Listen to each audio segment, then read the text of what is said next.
I'm Dylan Marma, and you're listening to Operators and Allocators, a podcast dedicated to exploring how to make smart investment decisions and execute well in real estate and private equity. We'll be interviewing top-notch sponsors from various asset classes to understand how they think and the frameworks that they put in place with the goal of achieving above-average risk-adjusted returns. Welcome back to another episode of Operators and Allocators. This is your host, Dylan, and today I am joined by a local friend, Mr. Sam Silverman. How's it going, Sam? Good, Dylan. How are you? I'm doing pretty good. So just a quick background on Sam. Sam's started off his career in technology sales, and he's been doing that for the last 7 years and absolutely crushing it there. And he's realized that over the last 3 years, he started to actively invest into real estate, starting off as a limited partner and then going on to form Silverman Capital, where he shows investors how to grow their wealth in real estate. What I think is really interesting is that Sam has over 30 deals as a limited partner investor. So he has seen an array of all different types of sponsors and all different types of investments throughout the country. And he's really narrowed down his focus to what he likes most and the sponsors and the deals that he's participating in. And now that's enabled him to be a great candidate to vet investments for his investor base and help them partner on opportunities that have really exciting return potential. So I think there's a lot we're going to learn from him. And Sam, why don't you start off and just share with us, you've been active in tech sales for a long time, and it sounds like it's at some point that may come to an end as you pursue your passion full-time in real estate. But why don't you just share with us a little bit about, your thoughts in regards to tech sales as a whole, and, how that vehicle has served you, and then how you've been transitioning to become so actively involved in the real estate market. Yeah, so I think just sales in general, whether it's tech sales or just any kind of sales, is the highest upside versus lowest barrier to entry career you can go get, right? There's no, at least in most jobs, aren't super corporate, right? No one cares if you have a college degree. No one cares what your GPA was. No one cares what your background is, right? Where if you can go and you can prove yourself, you're willing to kind of work up the ranks in sales, there is such massive upside, right? Personally, I have friends from the same. You can double your income the first 3 or 4 years you're working in software sales. And you kind of look at what the entry-level person makes. So you're still between right now $70,000 to $110,000 as an entry-level employee in software sales as an SDR, right? Think of SDR as like that first, exposure to sales where your sole job is you're booking meetings for more senior sales reps to go run those opportunities down. And I just think like a quick plug for sales in general, like it is the highest upside you can have, where it doesn't matter your age, doesn't matter your background, right? Like it is purely a meritocracy in the right places, where if you perform, you're given more responsibility and directly ties to earning more, right? It's uncapped in the right places. You have a ton of upside, which has kind of shifted me into real estate investing, right? Because at first you go from making, not much to making a lot really quickly.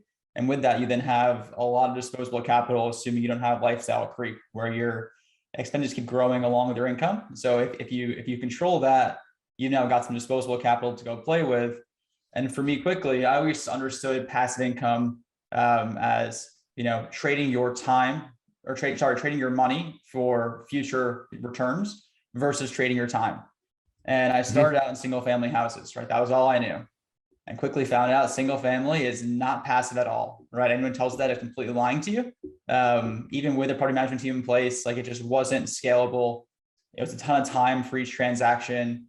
It just also wasn't a lot of upside, right? To make $150, $200 per month from a house that you spend 50 hours going through the process for, with lenders, with finding deals, with managing them, it's not worth it, right? Like when you look at being in the sales field, right? Say you're a mid-market AE, right? Your comp plan maybe says you make 200 grand a year, right? Half that being a base salary, half that being a variable component.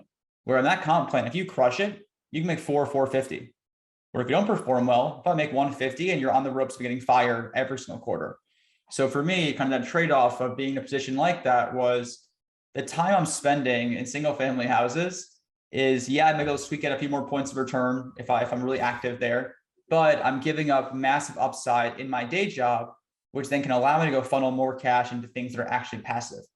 So after doing a lot of research and buying, I think 9 houses later, 8 houses later, I quickly realized I don't want to do this, and found, syndication investing, which I know Dylan's really familiar with, right? Where you're essentially buying fractional ownership into a commercial grade asset where, these can be institutional type assets where they're, $50 million plus. They can be smaller assets. They're $5, $10 million. But the biggest thing to note here is that you're truly hands off, right? You're limited in the sense of you put in $1, your liability is $1, right? There's no one's coming after you. If there's a lawsuit, no one's asking you to sit on calls at night. No one's asking you to take any kind of tenant calls, anything like that, right? So you're truly passive in the sense of you're writing a check and you are getting a return based on your investment amount.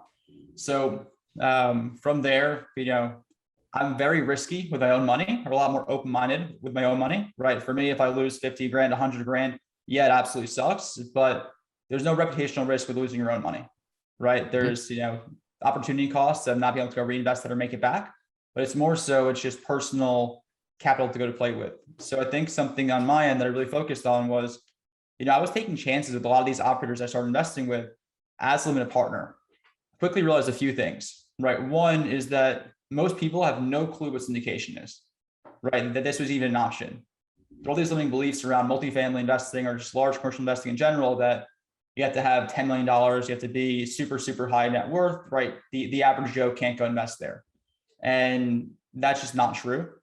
And then more so, there's an education gap on what's out there, what's accessible, and also, is this person trustworthy? Like, I'm sure we'll get into this as well, but to me, when you look at a deal, the who matters more than anything else, right? Who you're giving your money to matters so much more than does the deal show a 15% return or a 60% return, right? Like, those numbers, they're all wrong. But I think the important thing to notice, like, who are you giving your capital to? So realize there's just a big need across at least my profession, right? People in tech sales who have, high earned income, they don't have a lot of time, they have volatile jobs, they have high stress jobs. So for them, being able to go invest passively in a place that they know the people they're investing with have been vetted by one of their peers who's actually put their cash there first, allows you to feel a lot more confident in your decisions, and more so people invest passively to be able to sleep at night. And I think that's a huge piece of it, is understanding that your capital is in a safe place, that you have a good chance of beating the returns projected. Love it. Well, a lot to hit on there, but first off, I wanted to start with touching on the path to wealth creation, right? I think you and I are similar age, right? We're both late 20s, right? Approaching 30, and we have done very well for ourselves, in relatively short period of time, and followed fairly similar courses in getting there. I also started off in sales, started off buying single family homes. And then I kind of jumped ship a little bit earlier to go full force and be more on the operator side of things and the nitty gritty with property management and sponsoring deals and things along those lines. And you've approached it from, being very, actively curating deals that you can invest into yourself, and now forming a platform around that. So it's really awesome to see what you've been able to do. And I say that to say, I think it's important to just touch on sort of what a formula, right? If we could define it as one, to creating wealth with starting with nothing, right? So a lot of people out there are trying to figure out how do you get your start to where you can eventually begin to live full-time as an investor one day, right? I think for a lot of us, that's a goal, right? Is where you can live off of your income that's produced from your investments completely. So you mentioned sales and that being a great vehicle to achieve income. Would you say that for most people that are starting off in their 20s or 30s or anywhere like that are really making that commitment to getting to where they can be an investor that eventually lives off their income or makes more money from their income or from their investments rather than their day job? Sure. What do you think is the most important thing? Do you think it's to start investing right away, or do you think it's to invest into themselves? Do you think it's to find a career path that allows you to make a certain amount of income, or it's performance-based? How would you define it? Yeah, I think investing in yourself and taking risks early on when you have the ability to go take bigger swings. And I mean that in a few ways, right? First, when you look at career choice wise, I think the whole system of schooling right now is entirely broken, right? People going to a 4-year degree for $150,000 that pays them 50 grand a year, right? Like people need to take into consideration the math around the debt they're taking on. There's good debt and there's bad debt. I think student debt at times can be good, but right now I feel like it's very overpriced relative to the return that you're getting when you can go into a lot of these fields for much, much less in terms of a learning experience. So I think when looking at career wise, earning more money always helps you in any sense you have, right? When you look at passive income, you get it two ways.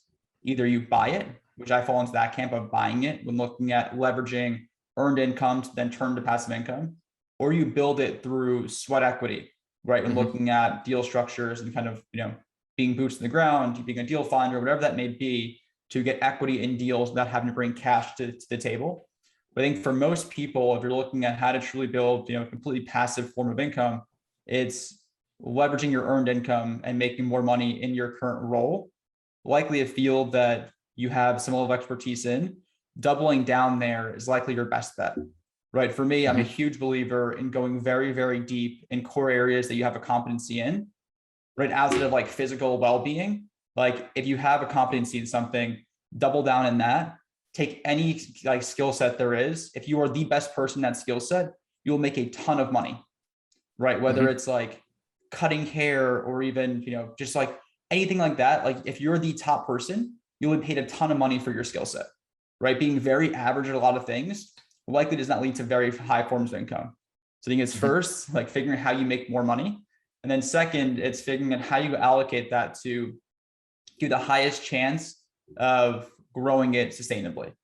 Right. I think something that people do is they take, you need to be aggressive and take calculated risks, right? Where if your upside outweighs your downside in a big multiple, like that's a great risk to go take. Whereas if your downside is massive and your upside is massive, maybe that's something you kind of shy away from. But I think starting early, right? Like figuring out how you make more money, starting early and just doing something is the biggest hedge against all the kind of downside. Yeah. I think that as an investor, we begin to look at everything in life like an investment because you really can do that, right? You have to think about your investment of your time, your investment into your career path, right? The risks that you take of finding the right career path and right things along those lines, right? So to your point of focusing first on how do you be able to generate enough income to then be in the position where you can have your money working for you, I think is a big piece. And I think for many people that may involve taking a certain level of, like you said, calculated risks on either finding the changing career paths to find the right career path that aligns with your income targets and projections, or B, the risk of investing your time and or money into yourself to be able to acquire new skill sets that can then get you on path within that specific career path. So I think that's a concept that really goes a long way. And the second concept, which you seem to allude to on several times, is the time value of money. And this is where I think people have it so backwards oftentimes, where they're trying, rather than focusing on making more money, they're focusing on how do I just conserve everything that I do have. That.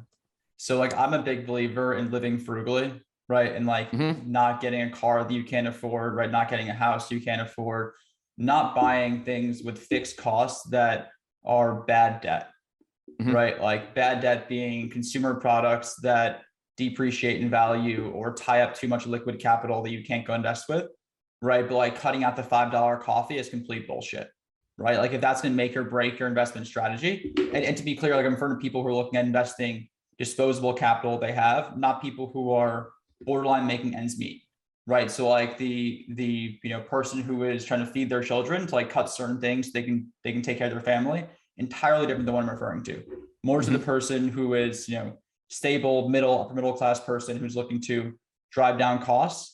Right, maybe you can save an extra $2,000 a year, $3,000 a year if you don't have any, massive fixed debt type, bad debt type products by cutting cutting out a few things here and there, meal prepping, like whatever that may be. But it's nominal. Your true ability is to make more money, right? If you can figure out how to take your income from 100 grand to 200 grand over a few year period, that's gonna help you far more than figuring out how to save, $10 a day by cutting out coffee and a snack when you're out. Yep. Completely. And one shift that I had early on, and as a matter of fact, it was before I was full-time in real estate. I was in sales at the time, but I had a similar philosophy around that of if I could give my 100% attention towards my career, then that's going to help me get promoted quicker. It's going to help me earn more income and so on, right? And I really got really hardcore about this because I started to tell myself my time is worth $200 an hour, right? That was my first benchmark, right? $200 an hour. Anything that is less than $200 an hour work, I'm going to Outsource, yeah. outsource, right? And I began to outsource laundry. I began to outsource cleaning. I began to outsource really any of these day-to-day sort of menial tasks that I could push off and hire someone to be able to help me with. I was doing just that to be able to just optimize my own time and focus because, and I'm not saying that every single minute of that outsourced time has to go towards your career, but that could just be downtime, right? Instead of running around Sunday doing meal prep and spending 6 hours cooking and then cleaning my house for another 4 hours and having my entire day get burned there, that could be my day to reset, to be reading, meditating, going out in the going out in nature to recharge and pour in when Monday morning hits, right? So I think that shift in itself has really carried with me over the years, and I think the sooner you can make that shift, the better. Yeah, and I think an important piece you hit on there too is that it's not just you can work the 168 hours a week that you have. It's more so like I'm a big believer in headspace and like peak productivity, where I know certain times of the day I am useless, right? But I also know certain times of the day that if like whatever I can like have in front of me that day, that period of time, I will crush it and do exceptionally well. And it's all about understanding who you are as a person. Do you do well in the morning? Do you do well in the afternoon? Are you a night owl, right? Like which parts of your day are you most productive? And how do you fit more tasks in that period of time? So what I think what you're saying when you're looking at the meal prep, the cooking, the laundry, whatever that may be, is that you may not be using those hours to work, but then you may be saving that peak productivity time for something that has a far bigger benefit to you than the $200 an hour or whatever your outsourced cost of it is. Because it's not just you have to go look at dollar for dollar of every cost. You have to look at dollar for dollar of your productivity, right? Are they getting the C effort or the A effort? And if they're getting the A effort, how much better is your A effort than your C effort based on what you've done that week or that day? Yep. It's actually, there's so many parallels between what we're speaking about and mom and pop real estate owners, right? And I'm just like you, I'm extremely frugal when it comes to my day-to-day purchases. I don't buy a bunch of like, high-end materials or cars or, I don't have a flashy house or anything like that, right?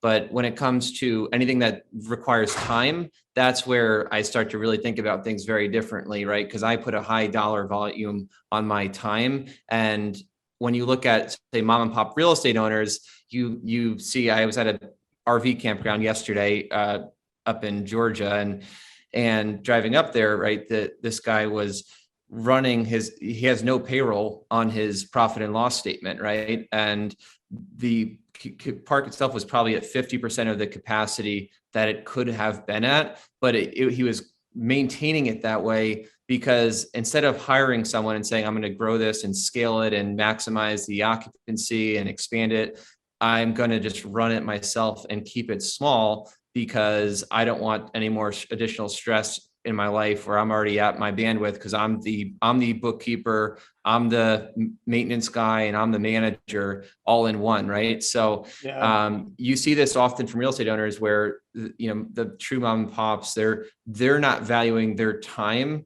and they see it as, oh, I'm saving money because look how much more net profit we have versus hiring someone and looking at that like an expense. But I think that that's so backwards because that could be what separates them from going out and buying a second piece of real estate, a third piece of real estate, and scaling a portfolio. It's just that they're not factoring in their own time on the front end. Yeah, and I think that's where you can create massive win-wins in real estate right now is that people who have owned properties for even 10 years, right? They like enough to do a single thing to that property. Now it's worth exponentially more than they paid for it. So for them, if their rents are kind of creeping up, even if still well below market for them, and they're managing things, with tape and band-aids, right? They may still be making a very good profit based on what they put into it.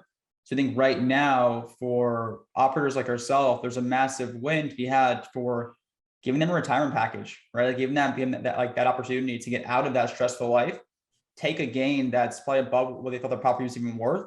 They can go do whatever it is they want to go do. And for people like us, there's still massive upside to actually go run it like a business versus running it like a, single source income stream to go live off of. So I think it's creating a lot of win-win opportunities, which, I think people think of a transaction that there's a winner and a loser, right? And I don't think that's true at all. I think right now you can create a ton of win-wins where for operators, you have a lot of upside in the property to run it like more, as closer to an institutionalized business. And for the owner, right, they basically get their lump sum. They can go retire if they want to, right, from the purchase they made years ago. So I think it's a great time right now where you can create great scenarios for both parties. I completely agree. And I love those deals more than anything, right? When I see that there's no management fee, there's no payroll, it's all being done by the mom and pop owner. I just smell so much opportunity because there's usually so many inefficiencies, and there's usually sort of this balance of, well, I wanted to have a better lifestyle, so I decided not to increase the rents, or I decided to run things a certain way just to make my life easier. Yet when we go in there with a professional management team, right out the gates, we're able to drive revenues up tremendously, cut expenses, whatever it might be, right? So I think those opportunities are really exciting. And like you said, it's a complete win-win. I think we've probably very comfortably retired 5 people in the last year alone. And they're, to be able to walk away from the closing table, which, after really them selling their baby, right? Something that's usually dedicated a decade plus of their lives to transforming over time, and be able to walk away with a 7-figure check that they can go and retire for the rest of their lives on. I think it's a very rewarding experience on both ends. And sometimes as investors that are doing a deal every month or every other month, where we can lose sight of that, I think paying attention to who you're talking to and realizing the significance of this transaction for them, and being able to sort of help guide them through the process, I think is what really allows us to win a lot of those sort of deals, because we have to put ourselves in their shoes and realize sort of how they're looking at these transactions from the get-go during negotiations.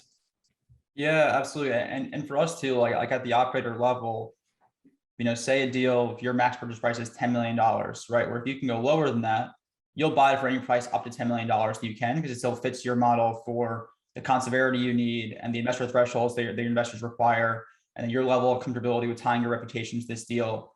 But for them, 9.5 versus 9.6 is a massive swing, where for the investors, maybe it's a basis point or 2 basis points on a $100,000 check investment size. So I think having the full holistic picture of how to think like the other person for a period of time, and how to empathize with them for whatever that may be, can really help a lot with finding a win-win scenario, both for yourself, the seller, and the investors in the future. So I think just having being able to view things from their point of view can make a massive difference between winning and losing deals in this market. Completely.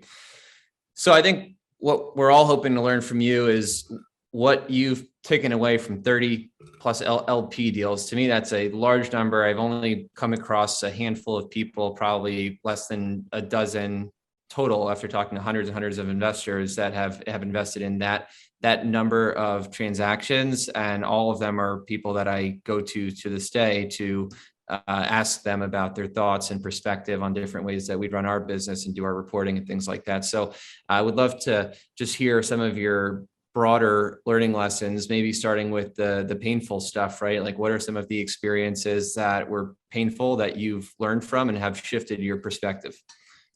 Yeah, so I think when you look at how I evaluate a future partner, I think one, it's the people, right? The people matter more so than anything else. Like in any kind of business transaction, the people matter the most, because if you look at any deal, right, even deal that say, outperform best returns by a big margin in terms of the projections, there's likely things in that deal that blew up for a period of time, right? Like, watch a basketball game, even if the team wins end to end, there's still a run in the middle of that is a complete shit show. And I think having someone who has given something up, right? Like, they've had some level of sacrifice to get to where they are.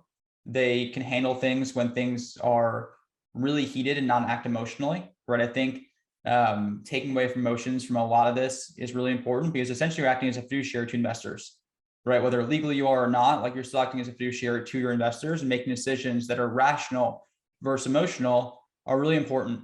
But I want to see the person's in a good financial position personally, where they're not going to cut corners because they need cash immediately. right? I like seeing, operators who can punt on the bulk of their earnings till the end of the deal based on performance, right? Obviously understand fees keep the lights on, right? They likely have salaries, they likely have business expenses they have to operate, earnest money they have to allocate. So there should be fees involved, but I want to see the bulk of the compensation being tied to performance in the transaction where they should have more upside because of that.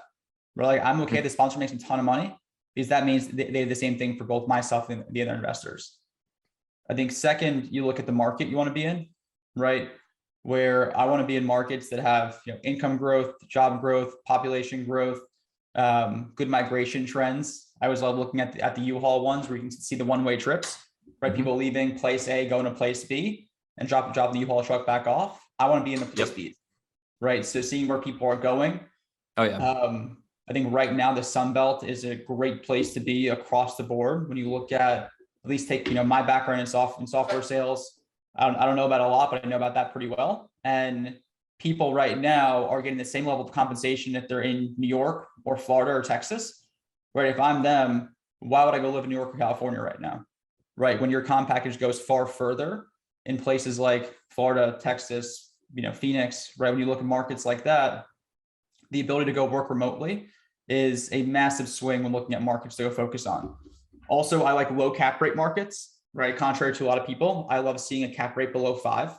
And the reason is that if you're doing a value add project, the bulk of the value that's being created is by boosting the NOI, right? So how much can you push up rents? How much can you drive up revenue? How much can you decrease operating expenses? So for me, if you're in a deal that's a 3.5 cap, right? The market supports it being a 3.5 cap versus 7 cap. Every dollar of value that you add is worth twice as much. So for me, if we're doing the same level of work, I'll take twice as much all day long.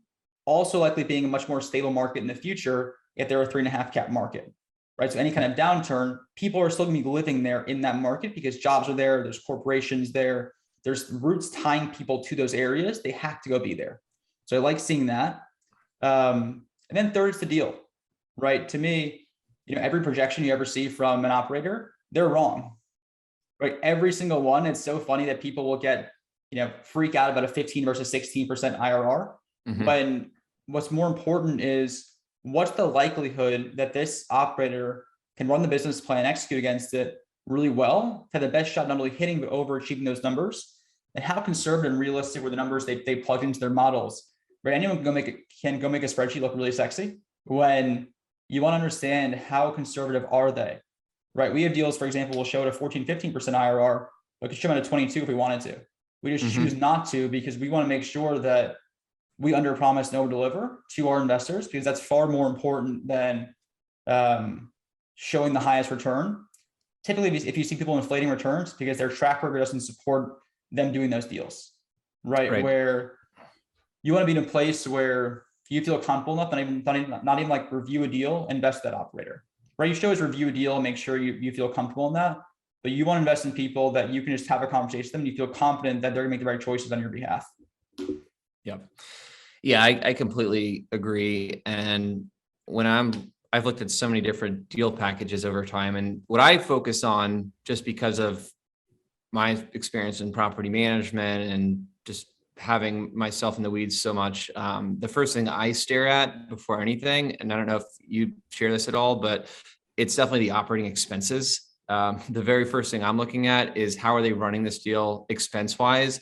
And I've seen some insane mistakes on the expense side. I mean, I'm talking $300,000 a year mistakes on the operating side from what's being presented to the investors, which would equate to $6 million in the 5 millions of dollars of value. Correct, millions and millions of dollars of value going in, which is insane. So that's usually my number one, and the number two is probably income and the time it takes to get to the income projections and thoughtfulness regarding occupancy and collections loss, things along those lines. Right, because that's what we can. Those are the controllables, right? Like we have enough data, we've seen enough deals where we kind of know these are the controllables. These are we can usually project with some good rent comps or whatever it might be to show the income projections at a reasonable budget. And then lastly, the CapEx improvement budget, right? Look at all that more than the exit cap rate and things along those lines, because a lot of that stuff is very fluid and you can't control exactly where the market's going to be in 5 years and what cap rate it's going to trade at and things along those lines. But that's just me, from looking at enough models. So that's where my eyes go. I'd love to hear from you. When you first get that package in hand, where do your eyes go? Assuming that you've already sort of vetted out the people aspect of things. I think another thing that we need to touch on too, and I'll come back to your question, is if a group's vertically integrated as well, that's a huge plus, just because if you look at pieces of the puzzle that you control, if you control that group, it's hugely meaningful. And like looking at the group is almost a pass-through cost. That's a break even, right? Like you look at property management companies, if they crush it, they might make 15-18% on of gross, which is not great margin wise. So to me, if you can use that business as a pass-through to make more syndication deals work, it then allows you to give better benefits to the employees. It allows you to give better offerings to your investors, because that business essentially absorbs some of those costs that you associate with it, right? To kind of fuel the syndication model, where property management is a really tough industry. Like it's not some easy job. It's very demanding. You're dealing with escalated situations pretty often. So if you can take care of those people and keep them there, good people in the industry, like there's a massive, massive value in that. So to me, that it's not needed, but it's always a plus working with an operator who is vertically integrated for those reasons. But when you look at your question earlier as to kind of what pieces jump out quickly, I think one is economic vacancy, right? For every dollar of rent, how many cents are you modeling that you're going to collect each year? And having it line up against their portfolio with some level of a haircut, right? For example, if your portfolio itself is 94%, maybe putting a 91, 90, like something like that gives you some level of buffer room. Like to me, I want to see buffer room in a few key areas, right? One, rent growth, right? Are you modeling it to be 3-4%? I feel like that's fine, right? As long as your expenses kind of line up with there. Are you modeling to be 10% like we saw in the last year? If you do that, every deal looks like a home run very quickly. And it makes everyone a genius when rent goes up to by 10% a year. So being conservative there versus projections is really important. CapEx budget, right? Like you were saying, seeing how many unit turns have they done? What's their average square foot cost of this? How much more are they modeling? How much contingency are they modeling as well? Because I think a really important thing that makes deals fail is that they're not being well capitalized enough. Where if a deal is not well capitalized, that proposes just massive risk of being a forced seller, right? To me, why I love real estate, as long as you're never a forced seller, it's really tough to go lose. Where if you can just hang on to a property that at least breaks even, right? So break-even occupancy is another huge standpoint there as well, right? Making sure that, the break-even occupancy is well below the occupancy for that area and kind of that sub-market. You really just want to me, if you can hang on to these deals, obviously, your percent returns jump up in a big way if you can go in, reposition, exit, or go in, reposition, refinance, and hang on to them for the long term. In terms of your cash on cash return, then, because if you have no cash into deal, good return, right? But you want to make sure that these deals still pencil as stress tests, where if shit goes wrong, you can hang on to the deal. You don't become a forced seller. So if you can ride it out, it may take a bit longer to get your investor capital back. But it's really tough to go lose money if you capitalize the deal well and you're conservative up front. Yeah. And I think that the tough part when I think about a lot of LPs are that they don't know these numbers up front. And it's not something that just comes overnight, right? It takes a long time to really know these numbers. So I'm just trying to think about what my advice would be in terms of how you would actually start getting a basic framework to understand these numbers. And the immediate thing that comes to mind for me is that you can go talk to other sponsors that do know the numbers better than you do, and they don't have the vested interest in selling the deal to you all the time, right? I know I have limited partners that have brought deals to me or brought questions regarding deals to me. So I've been able to provide sort of an objective viewpoint, and it's something I always tell them I'm very, very happy to do, because I would be happy for them to go bring my deal to someone else, because I know that we put a lot of time and thought into having a defense against our underwriting in terms of having very thoughtful sort of assumptions. Do you think that's also important? Good. It's also important too, like if you're investing in an operator who's hard selling you on a deal that you're talking about, that's probably not someone great to go invest with, right? So I think a really important piece of it is, when I have conversations with investors, like I really don't care if they invest or not. And I don't mean that in a disrespectful way in any way. It's like, we're closing this deal whether you're investing or not. If it's not you, it's gonna be someone else who's gonna go take that slot for you. But part of, I think, what the operator's role is just getting all the information that they need to make a decision either way to go invest or not. And Yep. if they're hard selling you on an investment, it's likely because they're becoming desperate in terms of their, like there's always a ticking clock when you have a deal under contract to go fund the capital needed to close and for renovations, reserves, all those pieces that you need for it. But you can always kind of smell if someone's desperate or not. And if they're hard selling you, that's a really good idea that is maybe someone you want to kind of take a second look at if you want to moving forward with them. And the nice thing too, I think kind of why we never hard sell investors in our end is that we do enough deals across our partners where if they don't invest in this deal, they can see 3 more deals in the next 2 months, right? The next 3 months. So for us, it's not a matter of, I'd rather when, not if, when look at someone investing, because then it gives them more confidence seeing more and more deals come through. Yeah, like always, if someone's kind of has the commission breath where they're looking to close the deal and you being the deal, then there's likely an issue.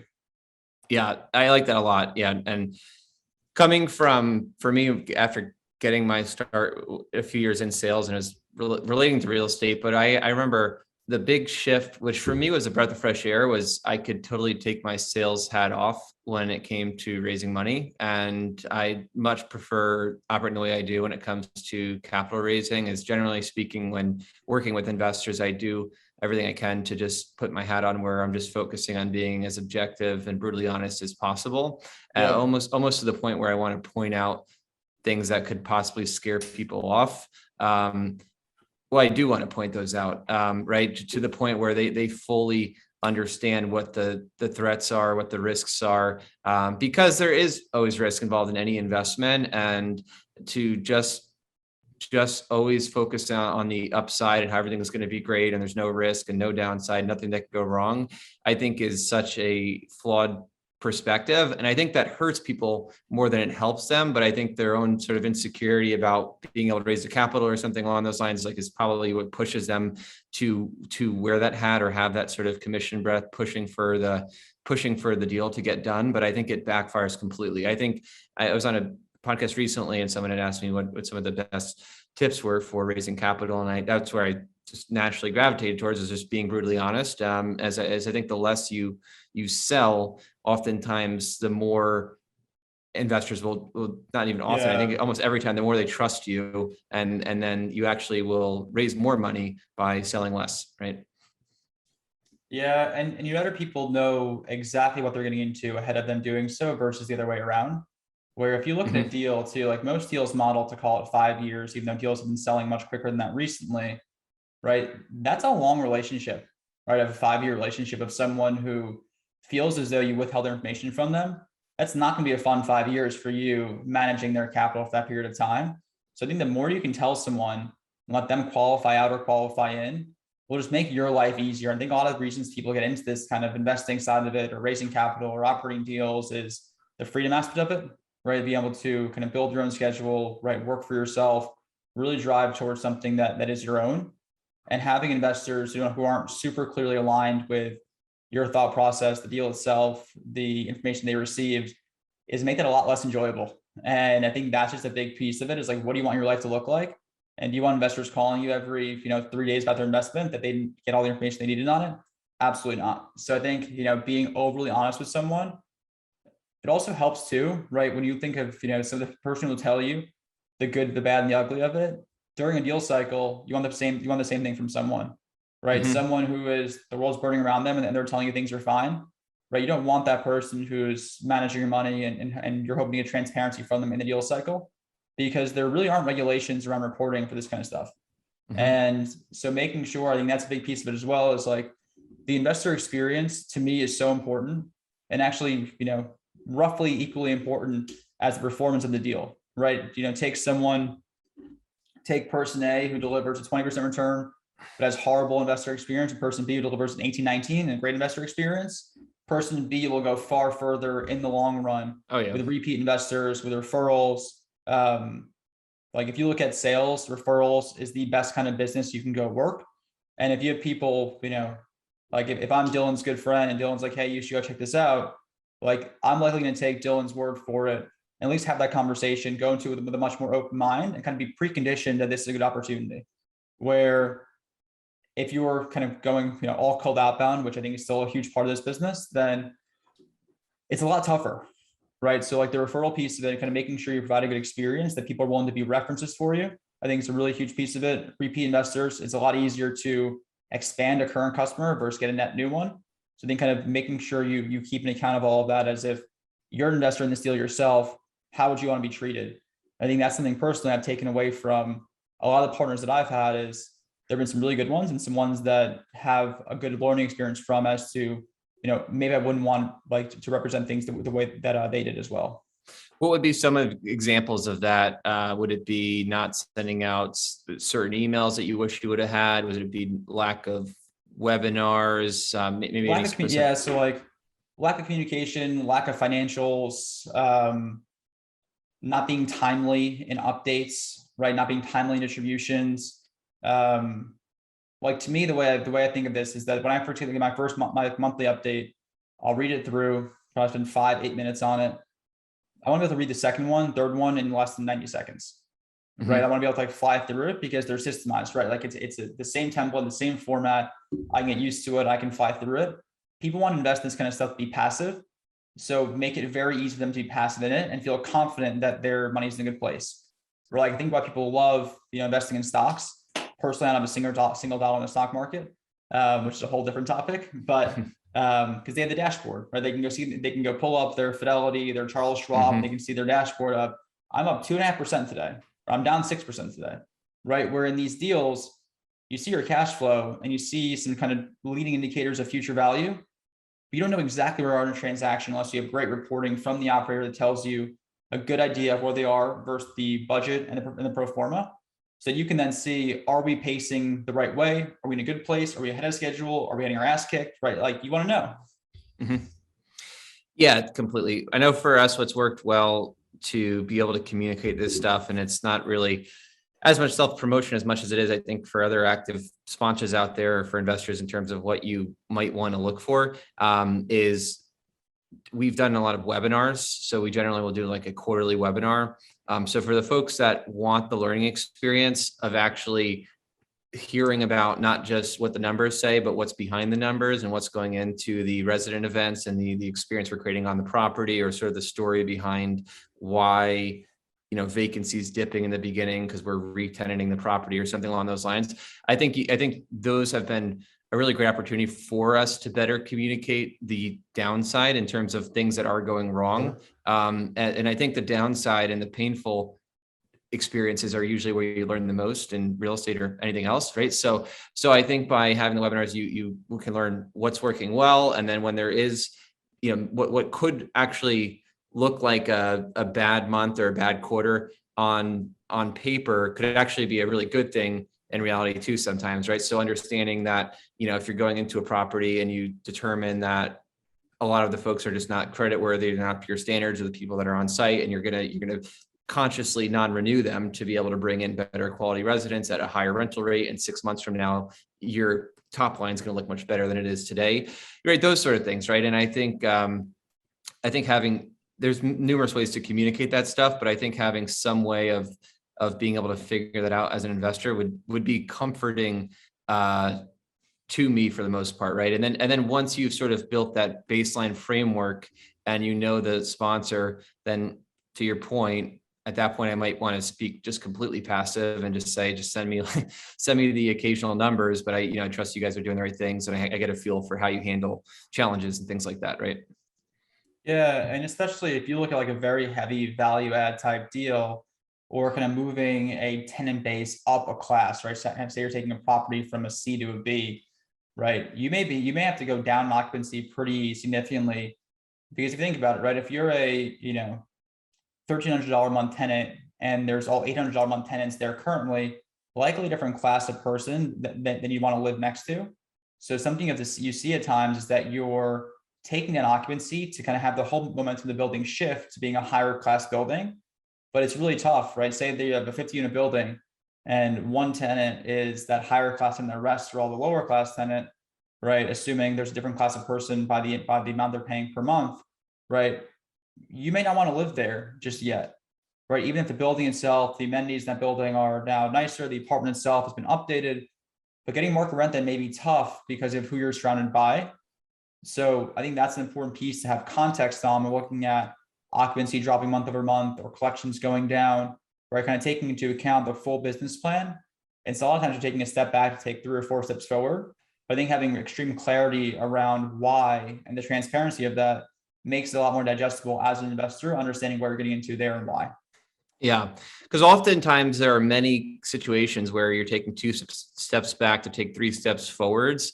And I think if you're an investor and you're new and you haven't seen deals, really successful value add deals executed well, then you might come in and just think that every single month is going to be a completely upward trajectory on income and cutting expenses out the gates from where the expenses were in the trailing 12 and things like that, right?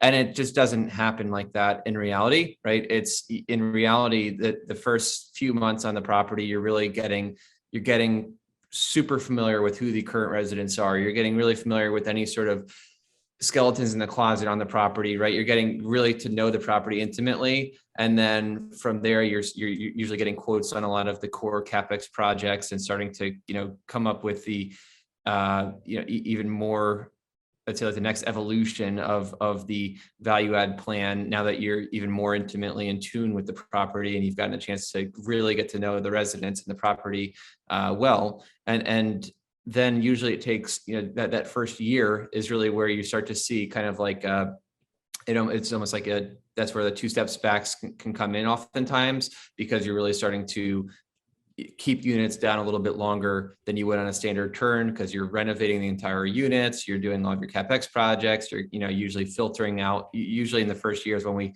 non-renew more residents than any other time period, right? So then we're going to have the most move outs. And then, as you start to see it come to life by that 6, 12-month mark, usually that's where you have a lot of momentum and you're seeing things really start to turn a corner. And that's when that's when you start to see the really exciting, quarterly updates, because you're starting to see, wow, look at the momentum, look at all this progress we've made, the change that's getting created, right? So I think it's just being understanding and very realistic in your expectations early on of that. Oftentimes that first year there's a big transition that goes in to that first year, and these things don't happen overnight, right?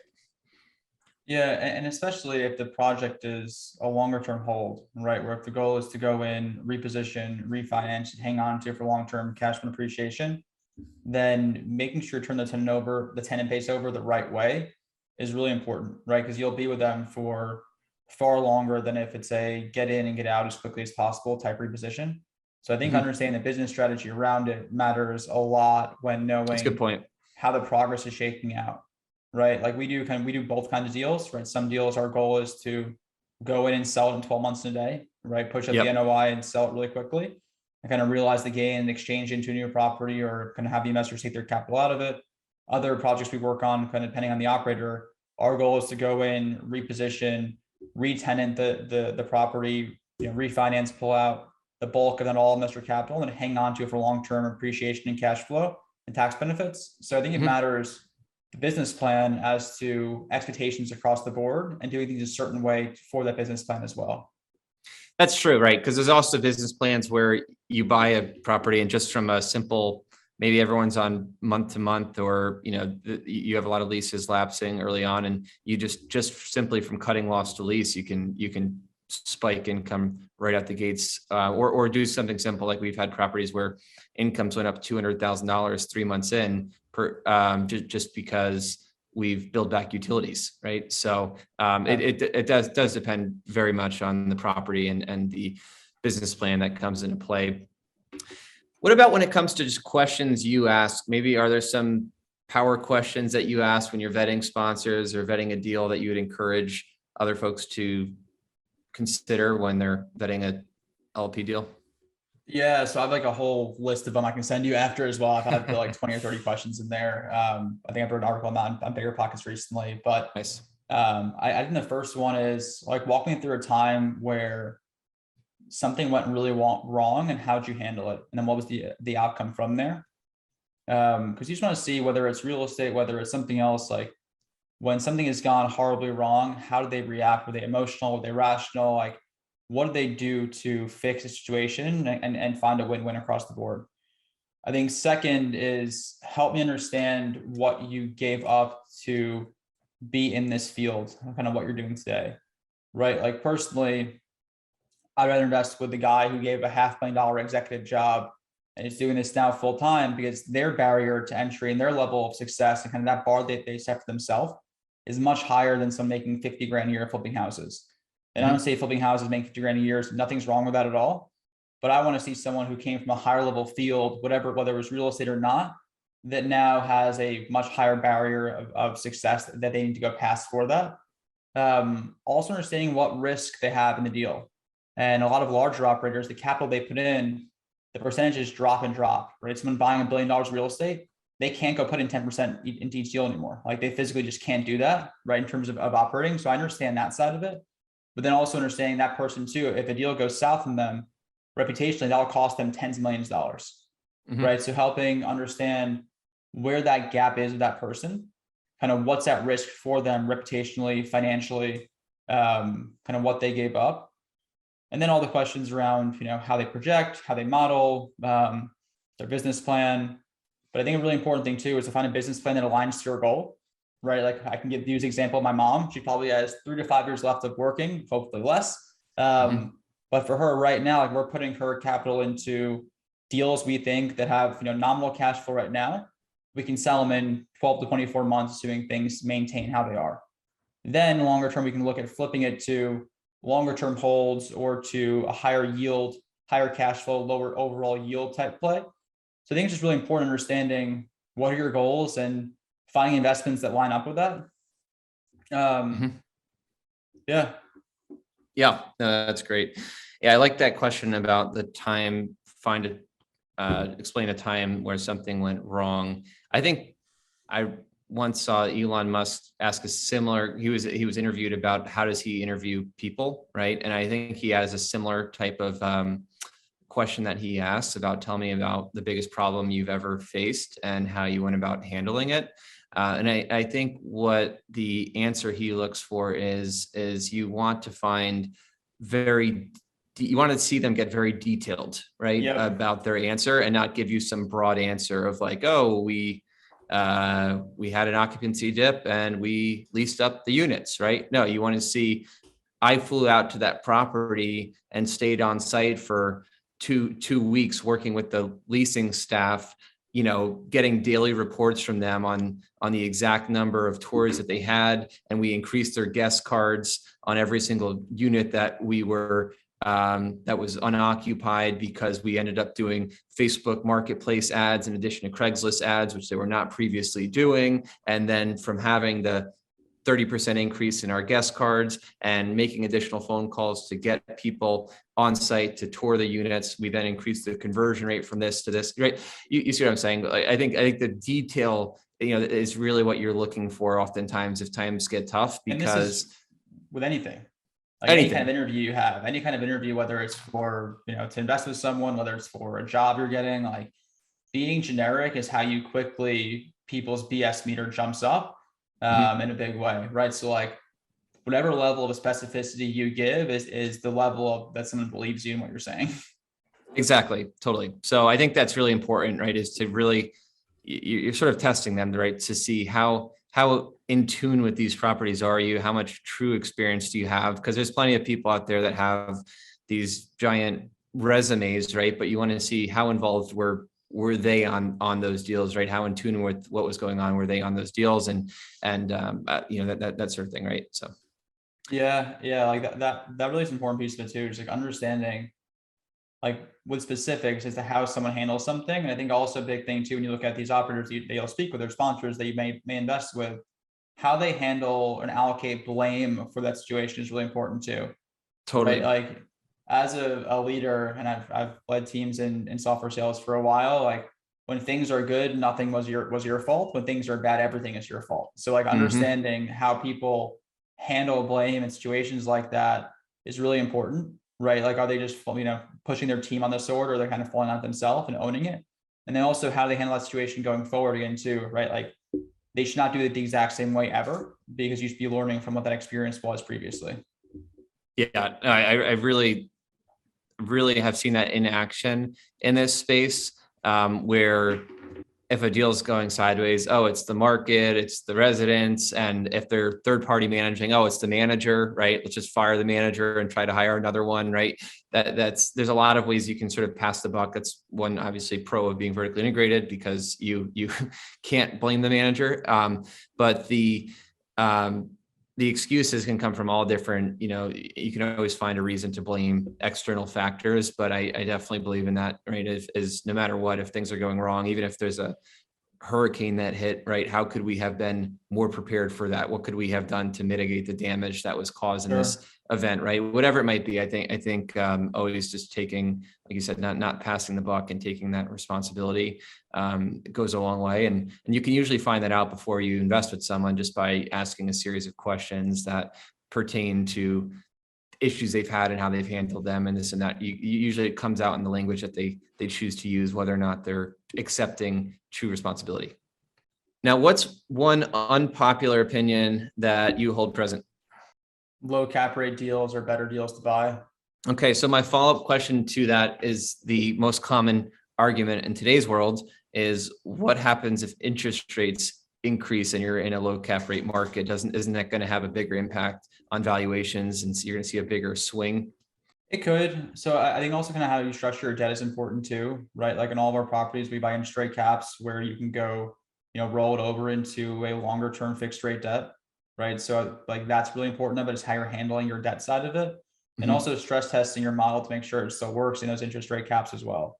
So we also model for, decompression and cap rates in all of our deals too. So we're already assuming that that's going to happen, right? And the deals still work there.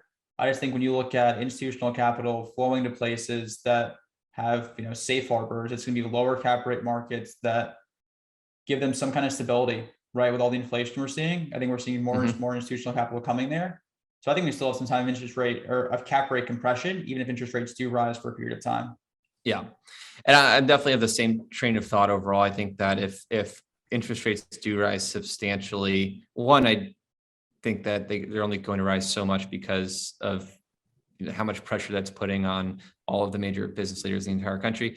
But two, if they do rise substantially, it's because they're fighting inflation right now, right? And inflation is going to play, and it's going to have an impact that usually wasn't modeled, hopefully wasn't modeled in, and you weren't anticipating crazy high inflation in your annual rent growth. So that should help offset that in those high growth markets, right? So I think that's a good, I think it's a healthy thought process. Yeah, I agree. I think that the high growth markets had the best chance of beating out the rent projections you put in them if you're being conservative there. Like, for example, in the deals we do in Phoenix, we model between 3 and 4.5%, and we saw 26% year over year last year. So it kind of gives you a lot of buffer room, right? And kind of, leading indicators that rent growth should keep happening based on, jobs going there, people moving there, still being affordable to live, even if relatively higher than it was previously. So I think it's really important to kind of have those factors in there, and also making sure the deal still works, as if we have to hang on to it for longer, does this still pencil?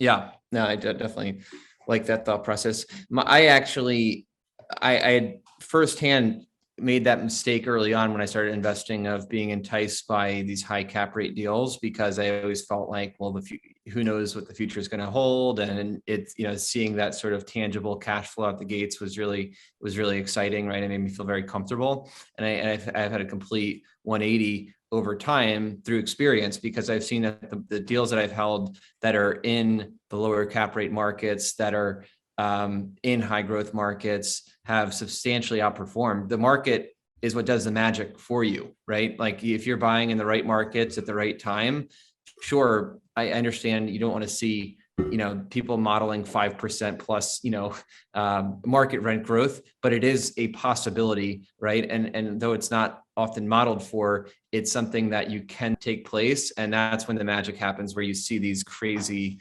attractive returns come to life. And you don't get that same sort of magic in higher cap rate markets. I've seen it firsthand, right? Even while the rest of the country is going up in rents, I have some deals that have seen minimal rent growth, right? Versus the higher cap stuff is significantly outperforming what I could have imagined. So definitely a learning lesson, and something you either learn through experience or through adopting the right mindset around early on. So the other thing I like the aspect of is the possibility for cap rate compression and investing in areas where there's a possibility of cap rates going lower, right? Which is nice. And I think I can say that very comfortably about fragmented spaces, especially that's a big thing I feel about the RV campground space right now. But even in multifamily, as low as cap rates are, and as much as you hear people talking about, how crazy low the cap rates are in their market, They still may go lower. Yeah. They still may go lower, right? And I actually would not be surprised. It's not something I'm going to bank on. It's not something we're going to model in, No. but it would not surprise me the least bit if, 5-10 years from now, we're looking back at some of these markets like Tampa or, the Austins of the country, right? And saying, wow, remember when we could get a 5%, 6% yield on our money when we invested here, right? And seeing that actually go lower, I think is a very good possibility. We had a guy on recently from Canada, and he was talking about how the high growth markets in Canada, they're investing for negative cash flow, yet they still have a ton of money investing there because of the appreciation potential that's happening with cap rates that are There's also just lower. there's a massive housing shortage, infrastructure shortage in Canada collectively. So you're just seeing, if you have land or if you have property, if you have the ability to go place homes there, whether apartments or houses, that it's just shooting through the roof right now. Yep.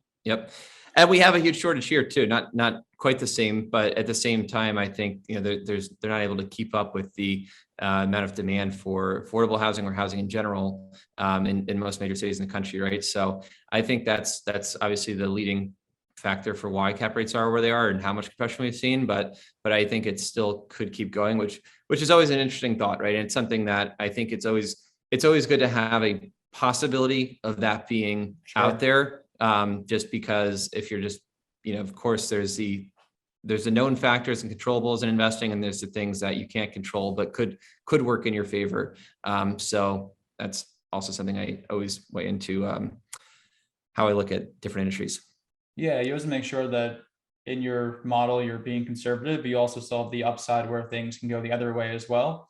Making sure that that's not built into your projections, right? Like having assumptions for future speculation is fine, but not building built into your projections for investors. Yep, exactly. 100%. All right. Well, anything else? Any other words of advice that you'd have for let's just keep on the topic of limited partners, right? Any other words of advice that you have for them in terms of getting into some of their early deals?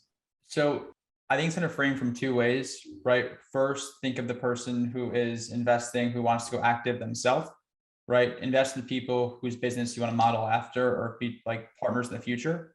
It's a lot easier asking for favors from people when you've given them your own money first, right? Like in terms of getting your foot in the door, writing a check is typically the easiest way to go do it. I think second, when looking at the, professional who wants to just be a professional passive investor, is being really clear with who you're investing with, and then also finding, deals that fit your timeline and criteria as well, and being able to be diversified, right? Like no matter how hot a certain market is, being able to be diversified across multiple assets, being diversified across multiple markets, different asset classes is always really important. So I think of it as like building your own portfolio. You wouldn't have all your money in a given stock, right? So kind of breaking it out that way is really important. And then getting started quickly and taking some level of action.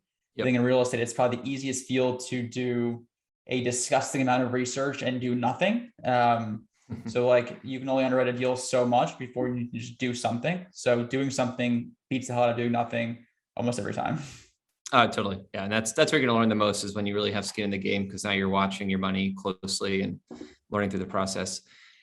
What's the best way for people to get in touch with you and plug in to follow along with what Silverman Capital is doing? Yeah, so super active on LinkedIn. I'll also need my profile for after this as well. And then my website is silvermancapital.co. So really active on both those places. Yeah, LinkedIn is definitely the best place to reach out to me to get a quick response. Or feel free to email me or text me. Email sam@silvermancapital.co. Phone number is 917-575-3523. Super responsive on text, email, or LinkedIn. Awesome. Well, thanks so much for joining us on the show here, Sam. Hope to do a deal with you soon, and always appreciate your insights. Thanks for tuning in and joining us on another episode of Operators and Allocators, hosted by the Requity Group, a vertically integrated private equity real estate company. You can find recordings of all shows along with other resources on our company website, therequitygroup.com, also listed in the show notes. A brief disclaimer to our listeners. Information presented herein is for discussion and illustrative purposes only and is not a recommendation or an offer or solicitation to buy or sell any securities. All investments are subject to risk, and past performance is no guarantee of future results. The views and opinions expressed by the Requity Group speaker are their own as of the date of the recording. Any such views are subject to change at any time based upon market or other conditions. We hope to see you next week.